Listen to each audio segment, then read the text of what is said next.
Grill ಮಾಡಿದ ಮಾಂಸ ತಿನ್ನುವುದರಿಂದ ಯಾವ ರೋಗ ಬರುತ್ತದೆ? ಆಪ್ಷನ್ಸ್: ಮೆದುಳು ಜ್ವರ, ಕ್ಯಾನ್ಸರ್, ಮಧುಮೇಹ, ಜಾಂಡೀಸ್.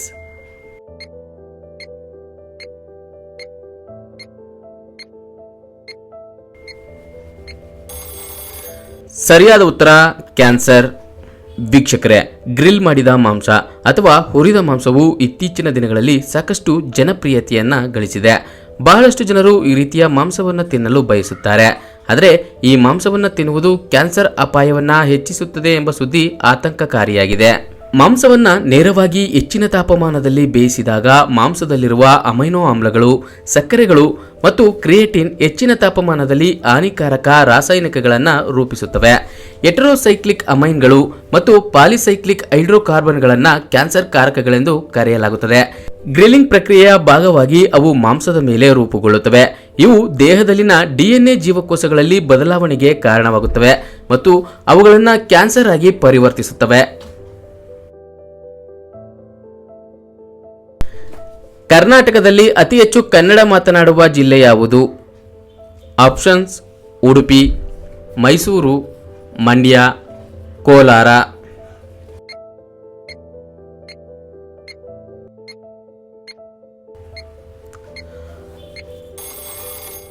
ಸರಿಯಾದ ಉತ್ತರ ಮಂಡ್ಯ. ಆಯುರ್ವೇದದ ಪ್ರಕಾರ ಮರೆವು ಕಾಯಿಲೆಯನ್ನ ಕಡಿಮೆ ಮಾಡಲು ಏನನ್ನ ತಿನ್ನಬೇಕು? ಆಪ್ಷನ್ಸ್: ಜೇನುತುಪ್ಪ, ತುಪ್ಪ, ಬೆಣ್ಣೆ, ಹಾಲು.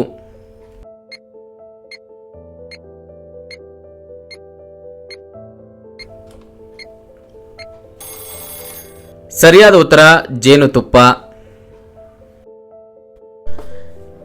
ಕಬ್ಬಿನ ರಸ ಕುಡಿಯುವುದರಿಂದ ಏನು ಪ್ರಯೋಜನ?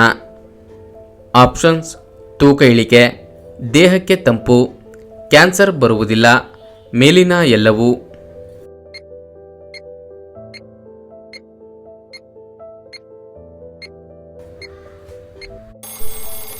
ಸರಿಯಾದ ಉತ್ತರ ಮೇಲಿನ ಎಲ್ಲವೂ. ಮಧ್ಯಾಹ್ನದ ಹೊತ್ತು ಮಲಗಿದರೆ ಯಾವ ಕಾಯಿಲೆ ಬರುವ ಸಾಧ್ಯತೆ ಇದೆ? ಆಪ್ಷನ್ಸ್: ಕ್ಯಾನ್ಸರ್, ಮಧುಮೇಹ, ನಿದ್ರಾಹೀನತೆ, ಮೆದುಳು ಜ್ವರ.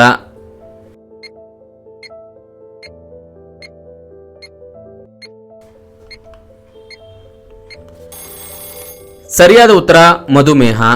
ವೀಕ್ಷಕರೇ, ಕೆಲವರಿಗೆ ಮಧ್ಯಾಹ್ನ ಮಲಗುವ ಅಭ್ಯಾಸವಿರುತ್ತದೆ. ರಾತ್ರಿಯಲ್ಲಿ ನಿದ್ರೆಯ ಕೊರತೆಯಿಂದಾಗಿ ಅಥವಾ ಬೆಳಿಗ್ಗೆಯಿಂದ ಕೆಲಸ ಮಾಡಿದ ಸುಸ್ತಿನಿಂದಾಗಿ ಮಧ್ಯಾಹ್ನ ಮಲಗುತ್ತಾರೆ. ಆದರೆ ಆ ರೀತಿ ಮಲಗುವುದು ಆರೋಗ್ಯಕ್ಕೆ ತುಂಬಾ ಅಪಾಯಕಾರಿ ಎನ್ನುತ್ತಾರೆ ತಜ್ಞರು. ಮಧ್ಯಾಹ್ನ ಅರ್ಧ ಗಂಟೆ ಅಥವಾ 1 ಗಂಟೆ ನಿದ್ದೆ ಮಾಡಿದರೆ ಯಾವುದೇ ತೊಂದರೆ ಆಗುವುದಿಲ್ಲ. ಆದರೆ ಹೆಚ್ಚಿನ ಸಮಯ ನಿದ್ರೆ ಮಾಡಿದರೆ ಕೆಲವೊಂದು ಸಮಸ್ಯೆಗಳು ಕಾಡುತ್ತವೆ. ಅವುಗಳೆಂದರೆ ಮಧ್ಯಾಹ್ನ ನಿದ್ರಿಸುವುದರಿಂದ ರಾತ್ರಿ ನಿದ್ರಾಹೀನತೆ ಕಾಡುತ್ತದೆ. ಅಲ್ಲದೆ ರಕ್ತದಲ್ಲಿ ಸಕ್ಕರೆ ಪ್ರಮಾಣ ನಿಯಂತ್ರಣಕ್ಕೆ ಬಾರದೆ ಮಧುಮೇಹ ಕಾಯಿಲೆ ಬರುತ್ತದೆ. ಮಧ್ಯಾಹ್ನ ಅತಿಯಾಗಿ ನಿದ್ರಿಸುವುದರಿಂದ ಮಲಬದ್ಧತೆ ಸಮಸ್ಯೆಯೂ ಸಹ ಕಾಡುತ್ತದೆ. ಕೆಲವರು ಮಧ್ಯಾಹ್ನ ಊಟ ಮಾಡಿದ ತಕ್ಷಣ ಮಲಗುತ್ತಾರೆ. ಹಾಗೆ ಮಲಗುವುದರಿಂದ ಜೀರ್ಣಕ್ರಿಯೆ ಸಮಸ್ಯೆ ಸಹ ಕಾಡುತ್ತದೆ. ಪೈಲ್ಸ್ ಸಮಸ್ಯೆ ಇರುವವರು ಹೆಚ್ಚಾಗಿ ಯಾವ ಆಹಾರ ಸೇವನೆ ಮಾಡಬೇಕು? Options: protein, vitamins, fibre, minerals.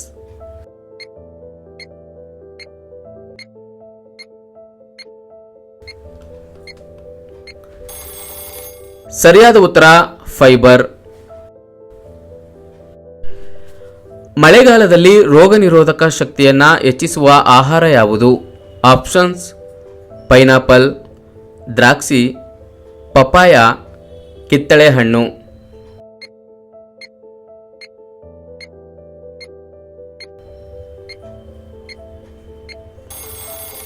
ಸರಿಯಾದ ಉತ್ತರ ಕಿತ್ತಳೆ ಹಣ್ಣು. ನಿಮ್ಮ ಲಿವರ್ ಸಂಪೂರ್ಣ ಕ್ಲೀನ್ ಆಗಬೇಕಾದರೆ ಯಾವ ಹಣ್ಣನ್ನು ತಿನ್ನಬೇಕು? ಆಪ್ಷನ್ಸ್: ಸಪೋಟ, ಸೇಬು, ಪಪಾಯ, ದ್ರಾಕ್ಷಿ.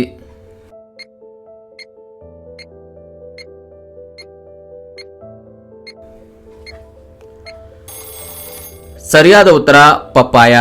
ವೀಕ್ಷಕರೇ, ಪಪಾಯ ಹಣ್ಣುಗಳು ಪೌಷ್ಟಿಕಾಂಶಗಳ ಆಗರವಾಗಿದೆ.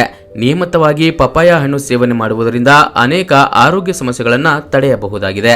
ಈ ಪಪಾಯ ಹಣ್ಣಿನಲ್ಲಿ vitamin C, fibre, vitamin A, folate, potassium, vitamin E ಮತ್ತು ಆಂಟಿ ಆಕ್ಸಿಡೆಂಟ್ಗಳು ಯಥೇಚ್ಛವಾಗಿದೆ. ಲಿವರ್ ಸಮಸ್ಯೆಯಿಂದ ಬಳಲುತ್ತಿರುವವರು ಪಪಾಯ ಹಣ್ಣುಗಳನ್ನು ನಿಯಮಿತವಾಗಿ ಸೇವಿಸುವುದರಿಂದ ಉತ್ತಮ ಪ್ರಯೋಜನ ಪಡೆಯಬಹುದು. ಲಿವರ್ನಲ್ಲಿರುವ ಕೆಟ್ಟ ಮತ್ತು ವಿಷಕಾರಿ ಪದಾರ್ಥಗಳನ್ನು ಇದು ತೆಗೆದುಹಾಕುತ್ತದೆ. ಇದರಿಂದ ಲಿವರ್ ಶುದ್ಧವಾಗುತ್ತದೆ. ಮಲಬದ್ಧತೆ ಸಮಸ್ಯೆ ಇರುವವರು ಪಪಾಯ ಹಣ್ಣನ್ನು ತಿನ್ನುವುದರಿಂದ ಉತ್ತಮ ಫಲಿತಾಂಶ ಸಿಗುತ್ತದೆ. ಪಪಾಯ ಹಣ್ಣಿನಲ್ಲಿರುವ ವಿಟಮಿನ್ ಎ ದೃಷ್ಟಿಯನ್ನ ಸುಧಾರಿಸುತ್ತದೆ. ಅಲ್ಲದೆ ಇವುಗಳಲ್ಲಿರುವ ವಿಟಮಿನ್ ಸಿ ನಮ್ಮ ದೇಹದ ರೋಗ ನಿರೋಧಕ ಶಕ್ತಿಯನ್ನ ಹೆಚ್ಚಿಸುತ್ತದೆ. ಪಪ್ಪಾಯ ಹಣ್ಣುಗಳಲ್ಲಿ ವಿಟಮಿನ್ ಬಿ, ಬಿ2 ಮತ್ತು ನಿಯಾಸಿನ್ ಸಮೃದ್ಧವಾಗಿದೆ. ಅದರಿಂದ ಆಲಸ್ಯದಿಂದ ಬಳಲುತ್ತಿರುವವರು ಈ ಹಣ್ಣುಗಳನ್ನು ತಿಂದರೆ ಬೇಗ ಗುಣಮುಖರಾಗ್ತಾರೆ. ಮೂತ್ರದ ಸಮಸ್ಯೆ ಇರುವವರು ಪಪ್ಪಾಯ ಹಣ್ಣನ್ನು ಪ್ರತಿನಿತ್ಯ ತಿಂದರೆ ಮೂತ್ರಕೋಶ ಶುದ್ಧವಾಗುತ್ತದೆ. ಇದರಿಂದ ಮೂತ್ರ ಸರಾಗವಾಗಿ ಹರಿಯುತ್ತದೆ. ಪಪ್ಪಾಯ ಹಣ್ಣಿನಲ್ಲಿ ಕ್ಯಾಲೋರಿಗಳು ತುಂಬಾ ಕಡಿಮೆ. ಒಂದು ಪಪ್ಪಾಯ ಹಣ್ಣಿನಲ್ಲಿ ಕೇವಲ 120 ಕ್ಯಾಲೋರಿ ಇರುತ್ತದೆ. ಹೀಗಾಗಿ ತೂಕ ಇಳಿಕೆಗೂ ಈ ಹಣ್ಣು ಸಹಕಾರಿಯಾಗಿದೆ. ಯಾವ ಪ್ರಾಣಿಯು ಮಾಡುವ ವಾಂತಿಯಿಂದ ಸೆಂಟನ್ನ ತಯಾರಿಸುತ್ತಾರೆ? ಆಪ್ಷನ್ಸ್: ತಿಮಿಂಗಿಲ, ಒಂಟೆ, ಆಮೆ, ಶಾರ್ಕ್.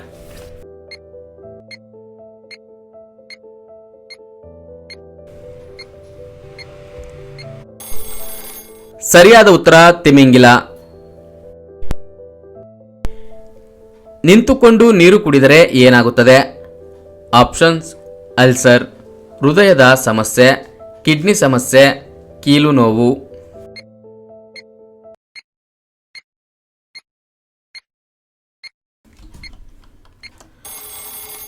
ಸರಿಯಾದ ಉತ್ತರ ಕಿಡ್ನಿ ಸಮಸ್ಯೆ.